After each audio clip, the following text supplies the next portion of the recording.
not a war. It's not a war. We want peace, but y'all got to give us that. If y'all keep coming and taking everything we got, we going to take what y'all got. We not playing out here. This is not a war, but we want our rights. Welcome back to The World Over. The rioting in Baltimore has once again brought to the surface racial tensions that we have seen in Ferguson, Missouri, New York, and elsewhere. The question arises, what is driving the violence and fueling these tensions?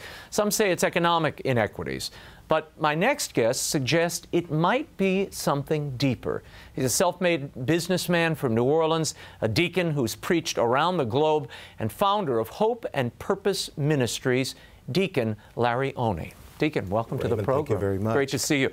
Now, I want to set the stage a bit and let people know your background. You were the son of a sharecropper, and you grew up literally working in the fields of Hollybrook Plantation, one of 11. What did you learn there? What did you see and experience there?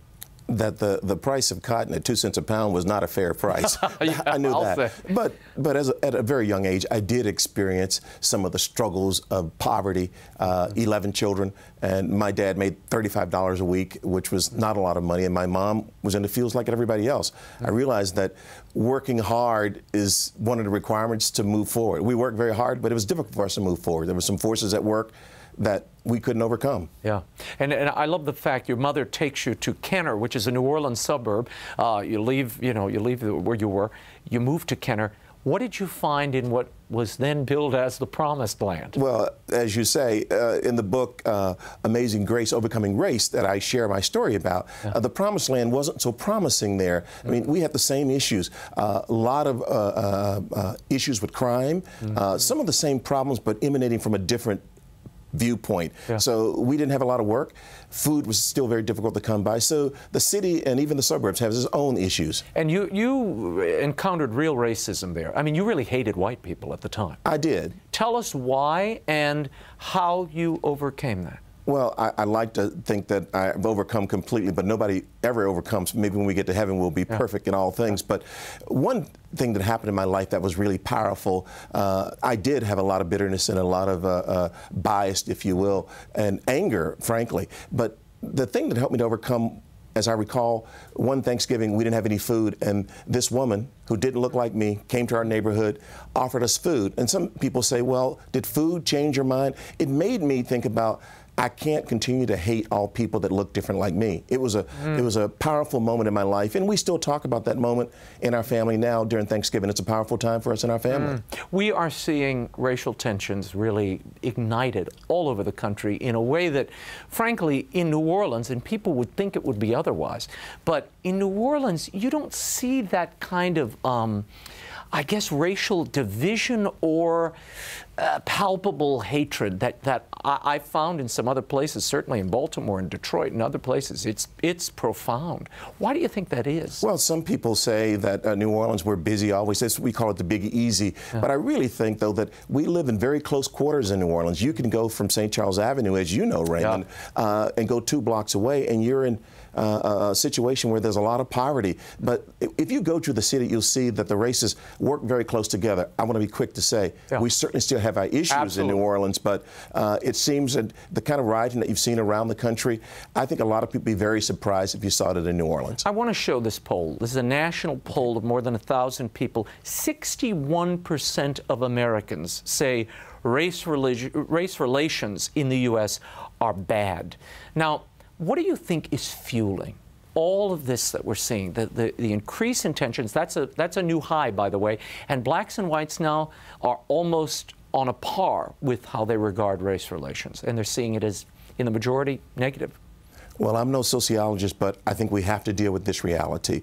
When people feel disenfranchised, when they feel hopeless, when they feel like there's nothing to live for, and they don't have a voice, then they express themselves. They're trying to get attention, saying, I need you to look at me. I need you to pay attention to what's going on. Now, the answer to the problem, it's complicated, but I think there are some things that we can do as a nation from a spiritual standpoint to begin to talk about those issues. A lot of people say it is inequality and a lack of new programs, government programs, that is fueling this unrest. Do you buy that, or do you think there's another solution? I don't buy it, Raymond. Look, we need some fundamental programs, but really, before we try and deal with the issue of, particularly in inner cities, about all of the things that we have wrong, we have to go back up and start from a spiritual standpoint.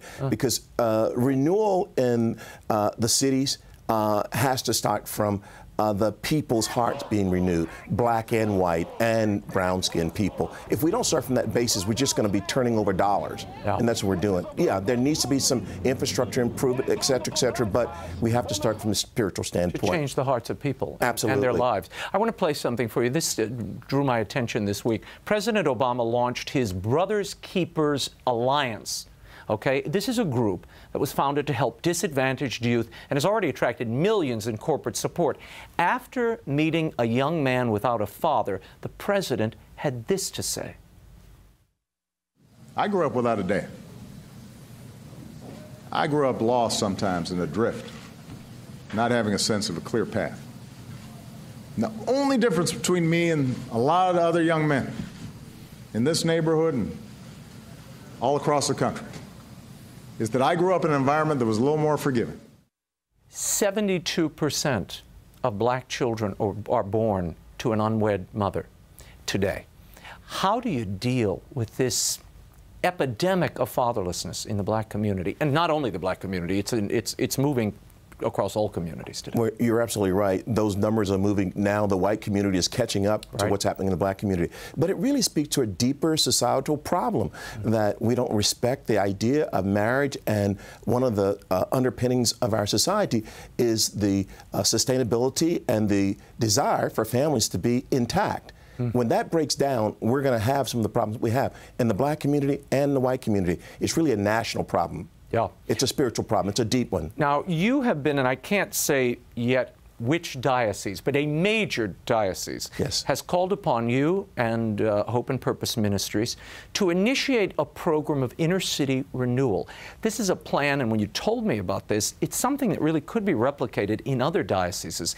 Tell me about this plan and the vision that you want to bring to the inner city. Well, it sounds like a grand plan, but really it gets back to the basics. What we hope to do is do pre-evangelization.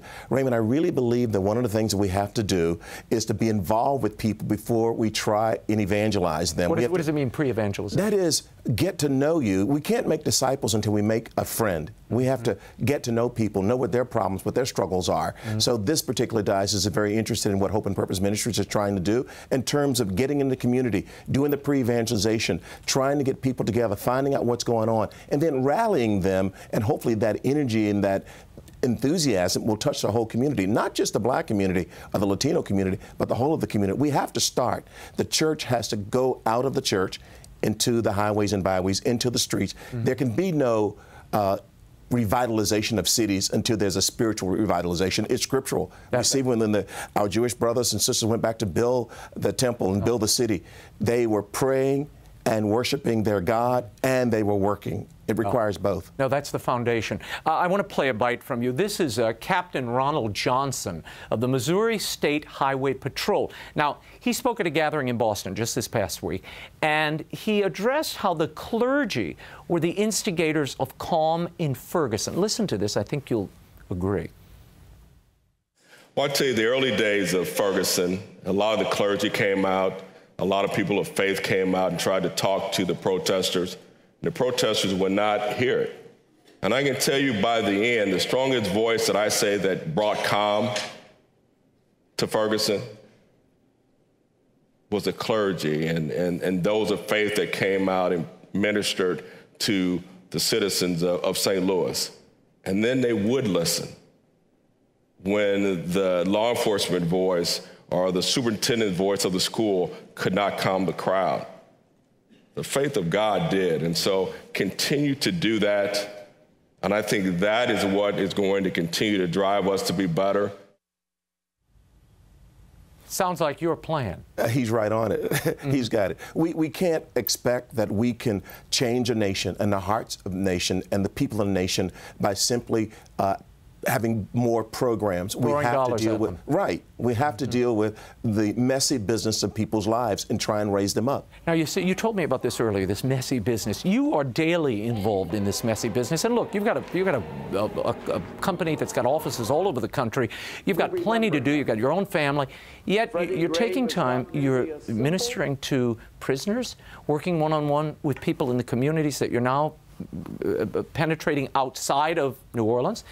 How do you find time to do that? And what do you mean when you say this is a messy business? Well, when you look at Jesus, for example, when he got involved with a woman caught in adultery, it was messy business. I think Pope Francis has been telling us we need to get involved. It's not a nice and neat program. Yes, there is a young man that I've been ministering to for 2-3 years, my wife and I. We're involved in the messy business of his life. He was incarcerated. Now he's out of jail, and he's got to rebuild his life. It would be great to subcontract that to somebody, but it takes time, it takes resources and commitment. That this is a soul, and which is one of the tenets of Catholic social teaching, that the dignity of every person. So God has put that person in our lives, and we can't say we're doing general evangelization. No. Each one of us must personally have somebody or some bodies that we're pouring a part of ourselves into. Now, there are 3 tenets to your work, 3 principles you're trying to impart and that really drive your efforts, and I imagine will define what you do in these dioceses and in the inner cities. Absolutely. What are they? So the major tenets are basically we want to give people a hope and a purpose for their lives. And of course the object of the hope is the person of Jesus Christ. Now we want to help them discover their purpose. This works for people that are incarcerated, in jail, out of jail, in a crime-ridden city. It doesn't matter. They need to know. The second thing is, just like the Israelites when they were crying out when they were down in slavery, they said, Lord, have you forgotten about us? God raised someone up to say no, through Jeremiah, to say, no, I hadn't forgotten about you. I plan to give you a future full of hope. So we want to give people a sense of hope in their lives. And also, part of our mandate, our personal mandate and the ministry mandate, is to expand the kingdom of God so we can have influence and also help to transform our society. How do you engage the community? Like, you know, in the diocese that you may be going to, let's just leave it generic. How do you engage the wider community? Because in so many of these cities, unlike the city we hail from, the people are on the margins. You've got you know, suburban flight. They've run to the suburbs, and then you've got this crumbling inner city. How do you get the people who fled the inner city to come back and evangelize, engage, and become one, and take on the smell of the sheep, as Pope Francis is saying, in the midst of what we're seeing in the inner city today? That's a good question. We have to get people in the suburbs and that are removed from the inner cities to buy in and get involved as well by showing them that it's to their own best interest, because we can only run so far away from crime. We have to realize that crime and drugs and poverty is going to touch us in terms of higher taxes, etc. So we've got to be involved. So absolutely, in this particular diocese that we're trying to work with, we have to involve the larger community in this effort. They have to not only write a check, they have to be present. There is a ministry called the Ministry of the Presence. Simply being there is a part of the ministry. We're going to invite people to do that by trying to rally the whole church toward, let's try and build up this community. In our final minutes, what form does this take? You drop into a parish and do what? Well, we were talking earlier, Raymond, when I get an invitation to go do a conference or go to a parish to do a mission, I always opt for the parish, because the action is where the people are, the people in the parish. Not that conferences are important, but when you're in a parish now, we can involve ourselves with the pastor. We can talk about the issues. We can pray with people. We can give people who are just going through life and try and give them a hope and a purpose for their lives. Even good Catholic people, we can try and impart a hope and a purpose for their lives so they can now pour a part of themselves into others. Deacon Larry Oney, thank you so much. Thank you, Raymond. We hope you'll keep us up to date on what's happening in this important mission that you're undertaking. To find out more about Deacon Larry Oney and his work at Hope and Purpose Ministries, you can visit their website at hopeandpurpose.org.